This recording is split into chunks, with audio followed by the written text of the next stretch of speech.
ইরানের ওপর লাগাতার হামলা চালানো হচ্ছে যৌথ বাহিনী আমেরিকা এবং ইসরায়েলের লাগাতার হামলা ইরানের ওপরে, কিন্তু তারপরেও অনড় রয়েছে ইরান। দুবাইয়ে আমেরিকার উপদূতাবাসে হামলা চালানো হয়েছে। এর আগে দুবাইয়ে আমেরিকার একাধিক সেনা ঘাঁটিতে হামলা চালায় ইরান। ট্রাম্পের হুঁশিয়ারির মধ্যেও ফের ইরানের নিশানায় আমেরিকার উপদূতাবাস।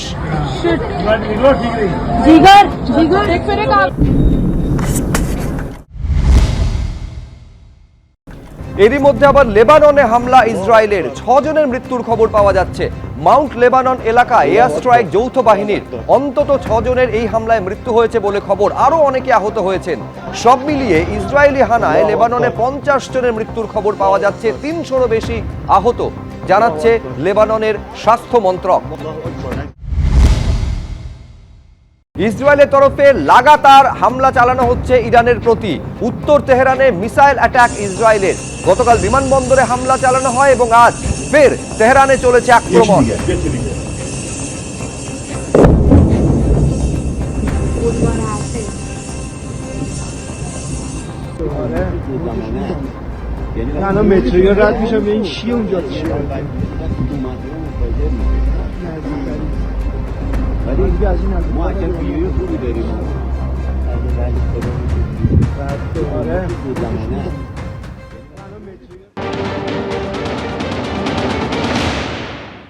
देखिए, बिल्कुल लेबनान में जो हिजबुल्लाह संगठन सक्रिय रहता है वो हमेशा से इजराइल के लिए खतरा बना रहता है। और हमने देखा था जब हमास के साथ युद्ध जारी था इजराइल का, उस समय हिजबुल्लाह लगातार उत्तरी इजराइल के इलाकों को निशाना बना रहा था, जो इजराइल के रिहायशी इलाके थे उनको निशाना बना रहा था। तो एक लंबी लड़ाई हिजबुल्लाह के साथ इजराइल की रही है। और अब जब ईरान के साथ उसका ये जंग जारी है, तो ऐसे में इजराइल को लगता है कि हिजबुल्लाह उसके लिए एक बड़ा खतरा अभी भी बना हुआ है। हालांकि बीते दिनों में कई बड़े कमांडर, कई हिजबुल्लाह के जो प्रमुख रहे हैं उनको इजराइल ने मार गिराया, लेकिन उसके बावजूद भी वहां नई लीडरशिप पैदा हो जाती है जो इजराइल के लिए खतरा बनती है। और इसीलिए इजराइल अब ईरान के साथ साथ में हिजबुल्लाह के तमाम ठिकानों पर हमला बोल रहा है। চীন এবং রাশিয়া ছাড়া আপনারা জানেন যে হরমুজ প্রণালী পুরোপুরি বন্ধ করে দিয়েছে ইরান। এই অবস্থায় এই হরমুজ প্রণালীকে মুক্ত করার হুঙ্কার দিচ্ছেন ডোনাল্ড ট্রাম্প। প্রয়োজনে আমেরিকার নৌবাহিনী হরমুজ প্রণালীর জাহাজগুলিকে সুরক্ষা দেবে। সারা বিশ্বে জ্বালানি সরবরাহ নিশ্চিত করবে আমেরিকা। আমেরিকা বিশ্বের সবচেয়ে বড় অর্থনৈতিক সামরিক শক্তি। দরকার হলে আরো বড় পদক্ষেপ করা হবে। সোশ্যাল মিডিয়ায় এইভাবেই, এই ভাষাতেই হুঙ্কার আমেরিকার প্রেসিডেন্টের। এরই মধ্যে আবার ডোনাল্ড ট্রাম্পের আরেকটা বক্তব্য সামনে এসেছে, যেখানে তিনি বলছেন যে ইরানকে না থামালে পারমাণবিক যুদ্ধ বেঁধে যেত। আমরা না থামালে আরো ধ্বংসলীলা চালাতো ইরান বলে দাবি করছেন ডোনাল্ড ট্রাম্প। তিনি আরো বলছেন, আমরা ঠিক কাজই করেছি, না হলে পরমাণু যুদ্ধ বেঁধে যেত। ইসরায়েলের সঙ্গে যৌথভাবে ইরানে হামলা নিয়ে বার্তা মার্কিন প্রেসিডেন্টের। What we're doing right now with Iran, if we don't stop them, or if we didn't stop them, or if we didn't start, they've been decimated. But if we didn't do what we're doing right now, you would have had a nuclear war and they would have taken out many countries, because you know what? They're sick people. They're mentally ill, sick people. পশ্চিম এশিয়ায় যেরকম যুদ্ধের পরিস্থিতি এবং তাতে ভারত সরকারের যা অবস্থান, তাতে মোদী সরকারকে এবার নিশানা করছেন সৌগত রায়।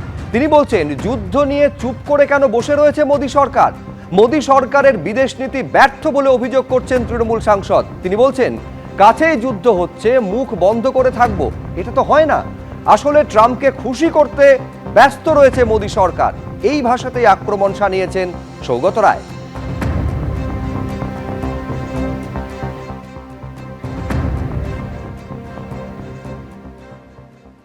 একেবারে নীরব ভারতীয় সরকার, প্রধানমন্ত্রী এবং পররাষ্ট্রমন্ত্রী।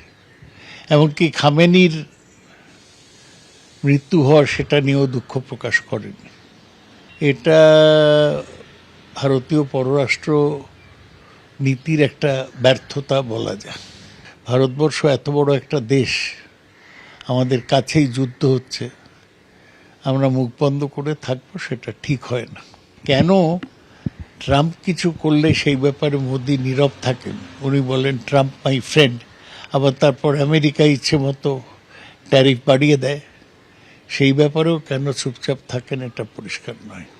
আমেরিকাকে খুশি রাখাটাই যেন ওর ইচ্ছা, কিন্তু তাতে খুব যে সুবিধা পাওয়া যাচ্ছে আমেরিকার থেকে তা নয়। অপ্রাসঙ্গিক এ ধরনের কোন তত্ত্বকে পশ্চিমবঙ্গের মানুষ নির্বাচনটাকে গ্রহণ করবে?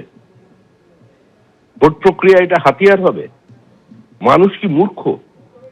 এগুলো হাস্যকর বিবৃতি। আমি আবার বলছি, সৌগত রায়ের মতো একজন বিদগ্ধ মানুষের থেকে পশ্চিমবঙ্গের রাজনৈতিক সমাজ কেন কোনো সমাজই এ ধরনের বিবৃতি আশা করে না। অপ্রত্যাশিত।